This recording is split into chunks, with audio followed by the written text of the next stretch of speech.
요즘 정치부 기자들이 이 가장 좋아하는 주제가 이 부동산이에요. 부동산. 뭐 정치부 기자뿐만 아니라 경제부 기자도 부동산에 관한 이야기를 많이 하죠. 자, 왜 그러냐면 정치인들이 이 부동산에 관한 발언을 하면 그것을 제일 많이 기사화하더라고요. 자, 오늘도 진선미 장관이죠. 자, 아파트에 대한 환상을 버려라. 임대 아파트도 괜찮다. 자, 그러니까 뭐 임대 아파트나 민간 아파트나 똑같다. 자, 그러니까 공공 임대 아파트에 살아도 좋다. 자, 그런 발언을 해서 또 민심의 혹독한 비판을 받았죠. 요즘 전국이죠. 여당과 야당이 항상 대결하는 어떤 정치의 전국에서 부동산은 지금 핵심 이슈예요. 핵심 이슈. 자, 그게 왜 그러냐면 지금 좌파 여당이 부동산에 관한 어떤 실정을 하면 정책적인 실정이죠.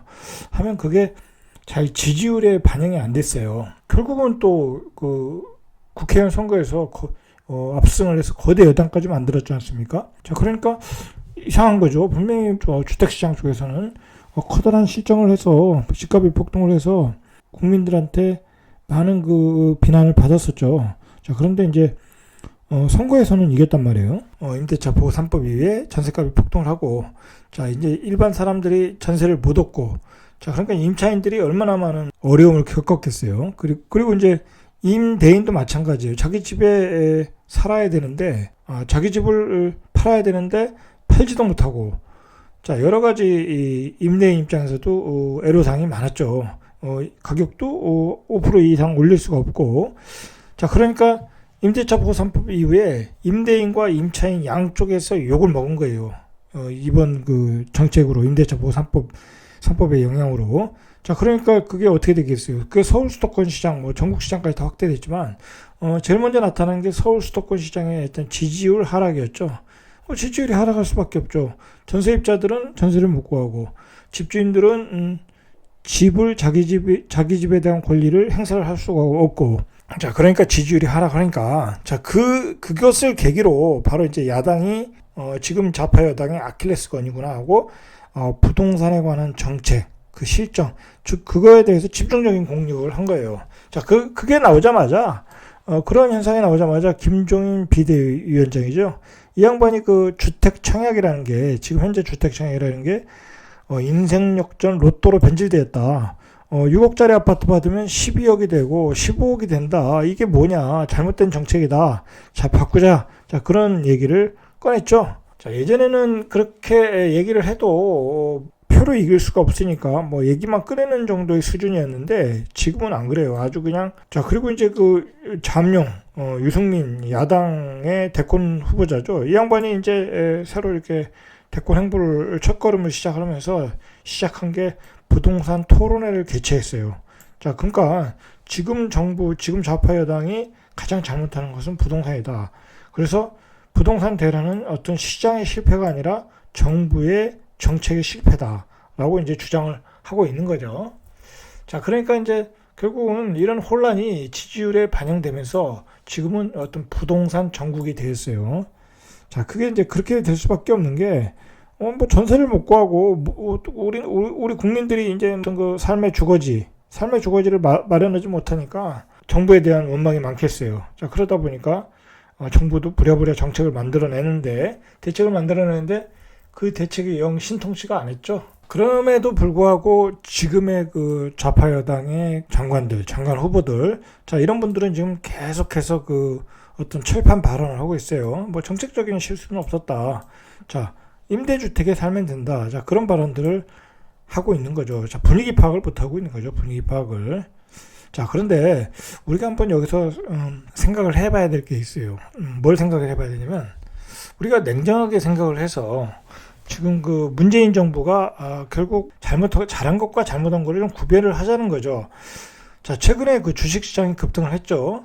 자, 우리 경제로 보면은 코로나 바이러스 이후에 어떻게 보면 우리나라 경제는 어떤 제조업을 기반으로 한 IT도 강하고 제조업도 강하고 바이오 쪽도 복제약품이지만 그 방면에서는 또 세계 거의 탑 클래스이고, 자, 그러면서 우리 경제가 튼튼한 걸 보여줬어요. 사실이에요. 수출이 잘 됐으니까.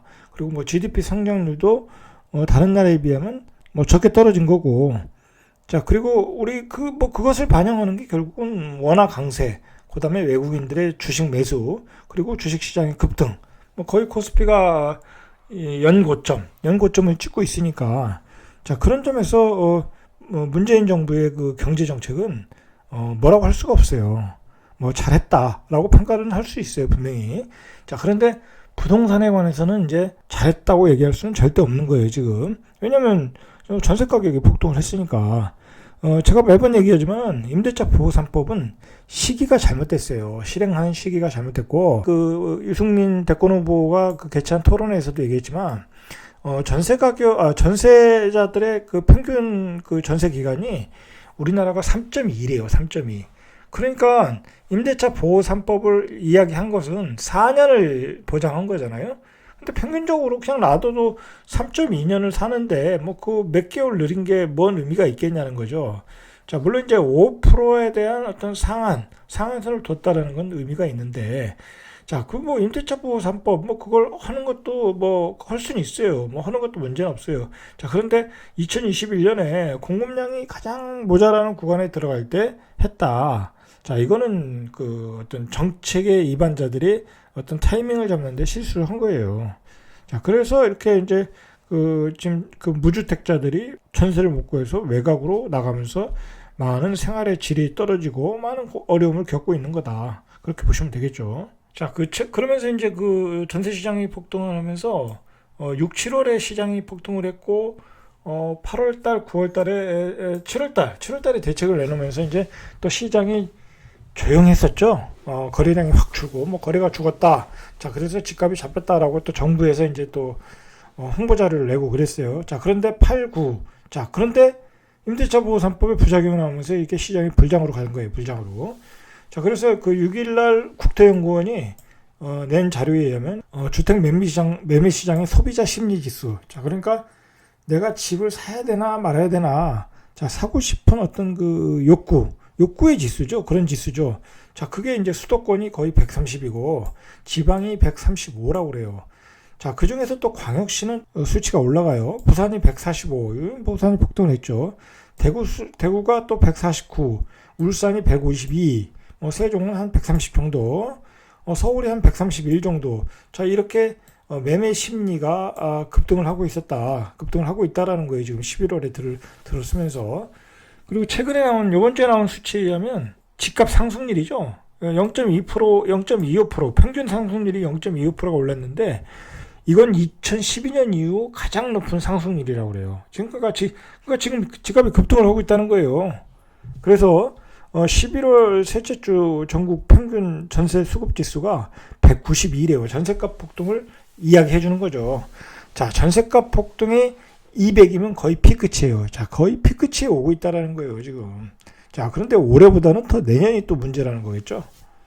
자, 이 정도로 전국 시장은 불장이다. 자, 그래서 이제 김포, 부산, 창원, 울산 이런 지역들이 매매가 상승률을 싹쓸이 하고 있는 거예요. 1위부터 10위까지. 자, 부산은 6개나 들어갔어요. 자, 그래서 이렇게 전국이 불장이 됐어요. 자, 5대 광역시 아파트값 상승률이 지난주 0.39였는데 이번 주에는 0.48 급등을 하고 있다는 거죠. 자, 부산광역시 아파트값은 한 주간에 0.72가 올랐대요. 자, 그런데 부산의 그 강남벨트죠. 해운대 1.39, 수영구 1.34, 남구 1.19. 자, 폭등을 하고 있다는 거예요. 폭등을. 자, 대구 수성구도 1.11에서 1.16으로 됐죠. 자, 그리고 서울 수도권 아파트 전세값 상승률도 0.15와 0.26 계속 올라가고 있다라는 거예요. 자, 이 정도로 전국은 불장이라는 거예요, 불장. 자, 우리가 한번 생각해 봐야죠. 뭘 생각해 봐야 되냐면, 정부, 그 다음에 투자자, 투기 세력이죠. 그 다음에 무주택자, 그리고 매물을 팔려는 매도하는 사람들. 자, 이렇게 네 세력의 어떤 주체를 가지고, 자, 각각이 어떤 생각을 가지고 있나를 통해서, 자, 앞으로 시장은 어떻게 전개될까 한번 예측을 해보자는 거죠. 자, 정부 여당이 사실 지금 정부 여당은 집값을 올라가서 전세값과 매매값이 올라가서 엄청나게 지금 비난을 받고 있지만 속으로 즐거운 게 또 여당이에요. 자, 그게 왜 이 사람들이 왜 즐거운 곳인가, 즐거운 건가? 자, 한번 보시죠. 자, 우리가 지난번에 국회의원 선거 때 지금 좌파 여당이 압승을 거뒀던 이유는 수도권에서 거의 싹쓸이를 해서 그래요. 자, 그런데 그 수도권에 싹쓸이를 할 수 있었던 것은 제가 보기에는 이 두 가지. 3기 신도시를 앞으로 개발하겠다라는 어떤 그 포석이죠, 포석. 어떤 희망을 주는 거죠. 자, 3기 신도시를 한다는 얘기는 그 주변에 개발 인프라들이 많이 들어가는 거예요. 이 개발 인프라에 대한 호재가 많다라는 거예요. 뭐 지하철이 들어간다든지, 도로가 깔린다든지. 자, 그리고 이제 GTX가 또 적극적으로 또 추진을 하고 있어요. 이번 정부 들어서. 뭐 실제로 뭐 GTX A 노선은 뭐 지금 공사도 하고 있지 않습니까? 다른 그 B 노선은 뭐 예타도 통과하고 예타를 면제해줬죠. 자, C 노선도 예타를 통과하고, 자, 이러한 호재로 인해서 그 수도권의 집값이 올라갔어요. 자, 수도권의 집값이 올라가니까 수도권에 있는 사람들이 지금 여당을 지지를 했던 거예요. 결국은 이게 뭐냐면 집값이 올라가면 지지율도 올라가더라. 집값이 올라가면 그 소유자들도 그 여당을 찍더라는 거예요. 찍더라. 자, 그런 공식이 만들어질 수 있다라는 거예요. 어떻게 보면 그 선거를 통해서 지금의 여당이 그런 걸 인지를 한 것 같아요. 자, 그리고 집값이 올라가면 오늘도 제가 이제 그 종부세 고지서를 받았죠. 홈택스 뭐 요즘은 메일로 오더라고요. 자, 받았는데 뭐 재산세도 작년에 비해서 많이 올라갔고 종부세도 작년에 비해서 많이 올라갔어요. 자, 그러니까 결국은 집값의 상승은 나라의 곳간이 이렇게 꽉 채워지는 거예요. 이제 세금으로 꽉 채워지는 거예요. 엄청난 세금이 또 걷어들이는 거예요. 그러니까 정부 입장에서는 즐겁죠. 지금 좌파 정부는 어떤 그 포퓰리즘을 통한 그 복지 정책, 자, 그런 거 아니겠습니까? 그러니까 또 세금도 많이 필요하고 어마어마한 세금이 더 많이 거친다. 지금 집값이 올라가고 공시지가 현실화를 통해서. 자, 그리고 요즘 최근에 그 충청권의 행정수도 천도론을 또 이게 원내 총무님께서 국회에서 발언하면서 또 이게 핵폭탄을 터뜨렸어요. 자, 그리고 요즘 나오는 얘기가 뭐냐면 충청권 메가시티예요. 이낙연 대표도 이렇게 왔다 갔잖아요. 그러면서 그 뒤에 요즘 막 그 도지사들, 충남도지사, 충북도지사, 뭐 세종시장, 대전시장, 청주시장 뭐 만나가지고 초광역도시, 충청권 초광역도시를 만들어보자. 자, 그런 얘기를 했잖아요. 초메가시티. 자, 이게 대략 계산을 해보면 뭐 천안 같은 데 빼고더라도 550만이 넘어요. 550만이 넘는데 행정수도를 중심으로 해서 어떤 수도권의 서울 같은 메가시티를 만들자는 거예요. 자, 그렇게 된다면 또 이 지역들이 대부분이 또 그 지금 여당의 국회의원들이나 도지사들도 다 여당이에요. 자, 그러니까 이 지역의 메가시티를 만들면 결국 또 개발이 들어가는 거잖아요. 행정수도도 어떤 개발의 개념이니까. 그리고 이제 도시간에 또 어떤 그 지하철이 또 전철이 들어오고 광역도로가 깔리고, 자, 도로가 깔리면 결국 뭐예요? 결국 그 기업들이 들어오고 또 공장이 들어오고, 자, 그러면서 중부권에 커다란 또 제2의 수도권을 만들어 보자라는 얘기예요. 자, 그러면 결국은 그 지역 사람들은 그걸 추진하는 세력을 지지할 수밖에 없는 거예요. 지지할 수밖에 없다.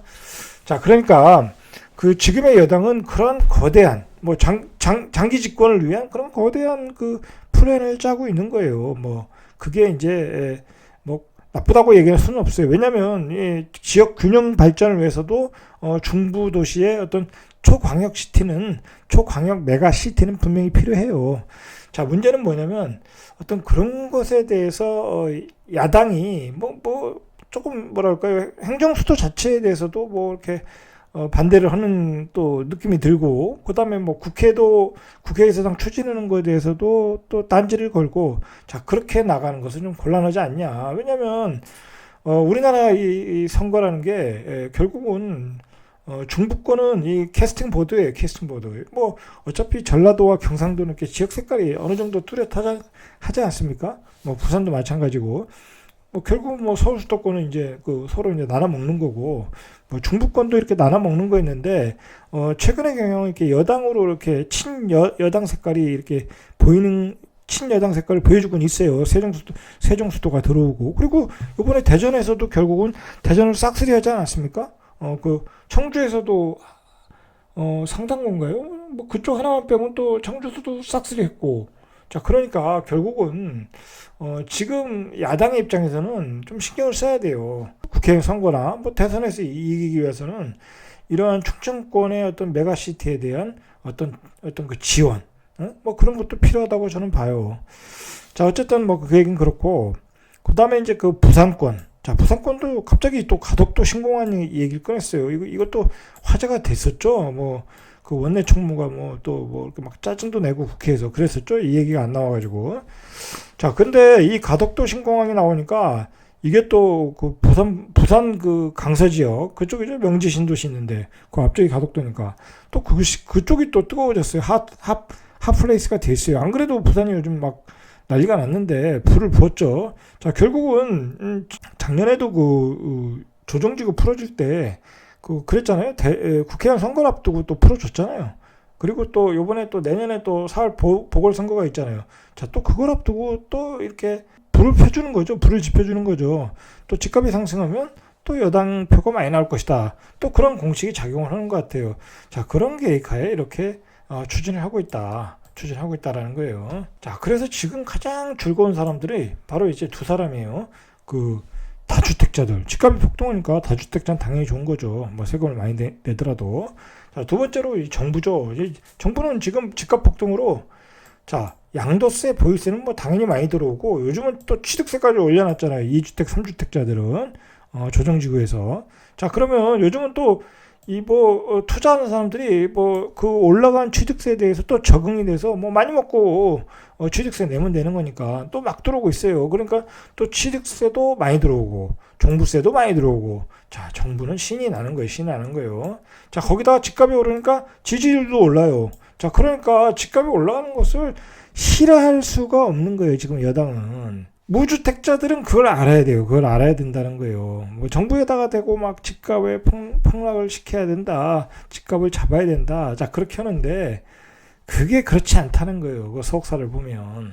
결국은 이제 정부의 어떤 로드맵이라고 그러죠. 어떤 전국에 대한 전국 개발, 지방 분권, 뭐 그런 이제 타이틀 하에 어떤 정부가 가지고 있는 로드맵이 있겠죠. 어떤 또 이제 대선도 이제 2022년 치러야 되니까. 자, 그러니까 결국은 뭐 그런 그 일정을 통해서 어떤 선거에 유리한 국면을 만들 가능성이 많아요. 자, 근데 이제 최근에 제가 이제 얘기했지만 올해도 뭐 결국 정부가 집중한 것은 서울 수도권이었어요. 뭐 서울 수도권의 개발을 다 했고 거기다 돈을 다 쏟아 부었잖아요. 그다음에 뭐 대선 국회의원 선거도 이기고.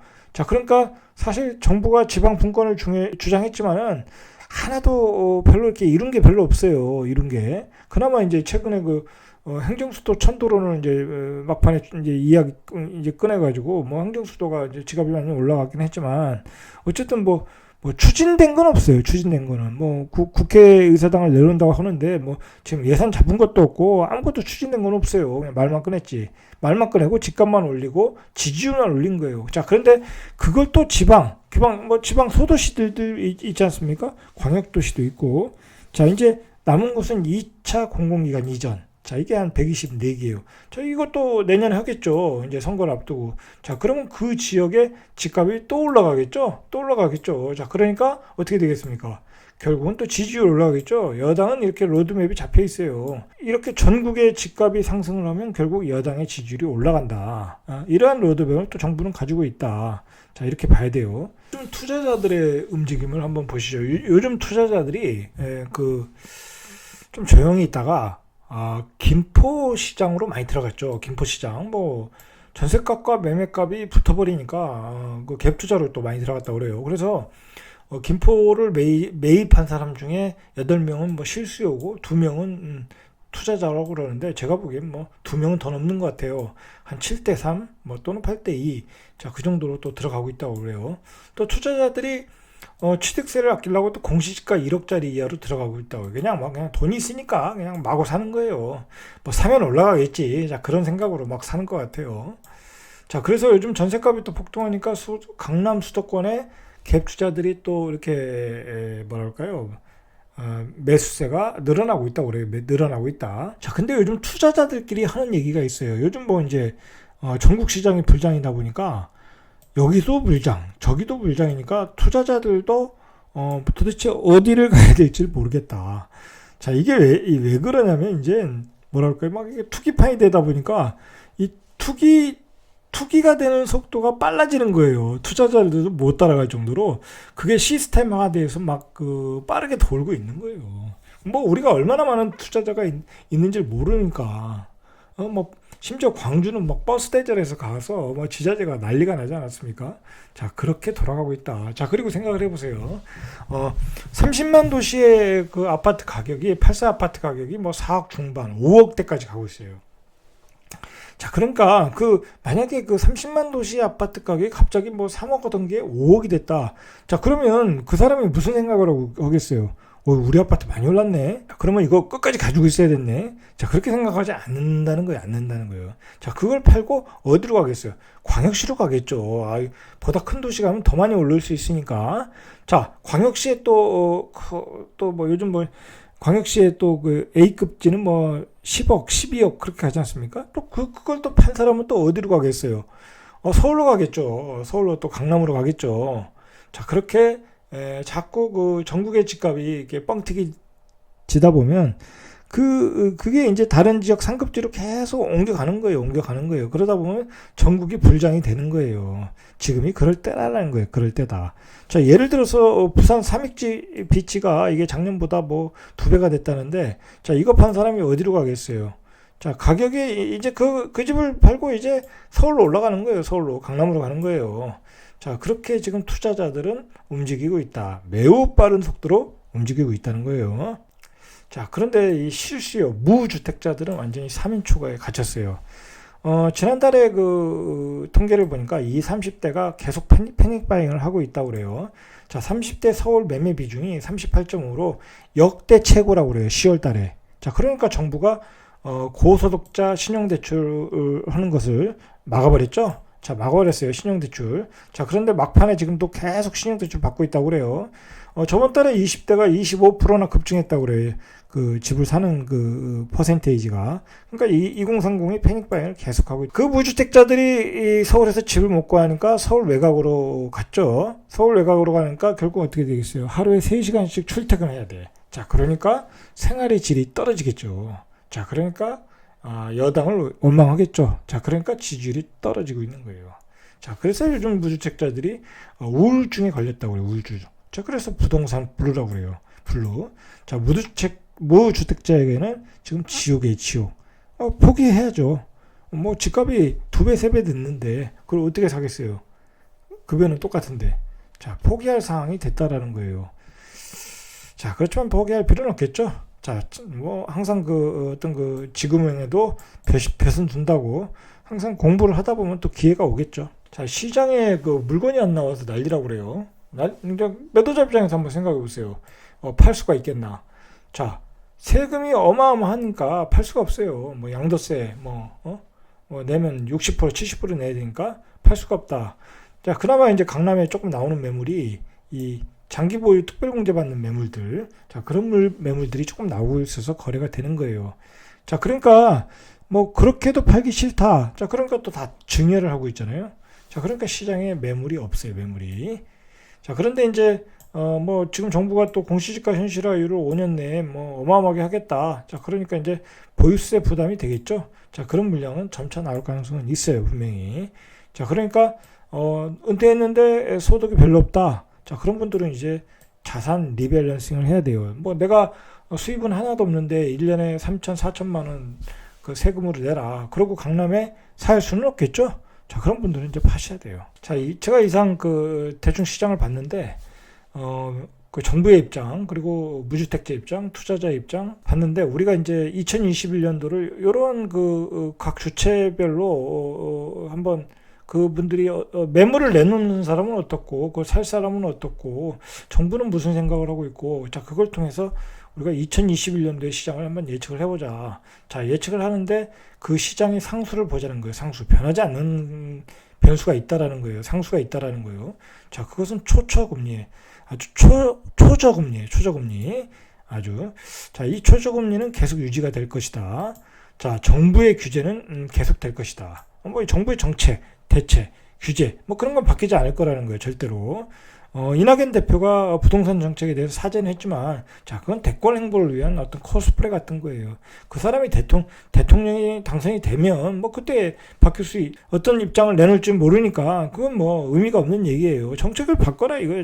지금 당장. 자, 그런데 지금 좌파 정당은 뭐, 지금 각 국회의원들, 뭐, 장관들이 발언하는 거 봐서는 절대 바꿀 일이 없다. 자, 그리고 중요한 것은 2021년에는 물량이 급격하게 줄어드는 구간이다. 서울 수도권. 자, 그러니까 전세 가격은 폭등할 가능성이 높다. 자, 전세 가격이 폭등하면 매매 가격도 올라갈 가능성이 있는 거예요. 자, 그런 어떤 지금 상수를 봐야 된다. 자, 그러니까 한 59% 정도가 우리나라 여론조사를 해보니까 59% 정도가 내년에 집값이 올라갈 것이다 라고 예상을 하고 있어요. 자, 그러다가 거기에다가 또 코로나 백신도 나온다. 자, 그러면 이제 코로나에 대한 공포가 사라지는 거죠. 불확실성이. 자, 그런 불안감이 사라지면 이제 적극적으로 투자하러 다니는 거예요. 이제 집도 보러 다니고 지방 다니고 또 강의도 듣고 그냥 그러면서 또 어떤 좋은 투자 환경이 만들어진다는 거예요. 이런 것들이 다 이게 어떤 시장의 상수다. 자, 그리고 제일 심각한 게 뭐냐면 지금 자산 시장이 급격하게 커지고 있다라는 자산 시장이. 초저금리에 의한 유동성에서. 자, 주식도 요즘 연중 고점을 찍고 있어요. 연중 고점. 자, 비트코인 2천만 원 넘었어요. 비트코인. 자, 이 주식과 비트코인이 뭐 부동산은 말할 것도 없고, 자, 이 주식과 비트코인이 결국 이렇게 폭등을 하다 보면, 자, 거기서 이익 실현하는 돈들은 어디로 오느냐? 자, 결국은 안전자산으로 오는 거예요. 안전자산. 그리고 필수 자산. 가령 내가 예를 들어서 나는 뭐 강북에 살다 강남으로 돈을 많이 벌었어, 주식으로. 자, 그러면 강북에 살다가 강북으로 이사 가겠죠. 자, 그런 거예요. 바로 그런 거예요. 자, 결국은 이 자산 시장이 뜨거워지면 결국은 부동산 시장으로 돈이 다시 몰릴 수 있다. 자, 내년에는 그런 시장이 예상이 된다는 거예요. 그런 생각으로 우리가 2021년 상수를 한번 체크해보고 각 주체별로 거기다가 이제 주체별로 우리가 살펴봤을 때 매도자들이 물건을 내놓지 않고 있고 모든 규제 자체가 시장에 물건을 내놓을 수가 없는 상황이에요. 거기다 공급이 부족하다. 자, 2020년 어떻게 되겠습니까? 여러분이 상상을 하시고 여러분이 대비를 하셔야 되는 거예요. 자, 이상 절대값TV의 명품 PD 한 PD였습니다.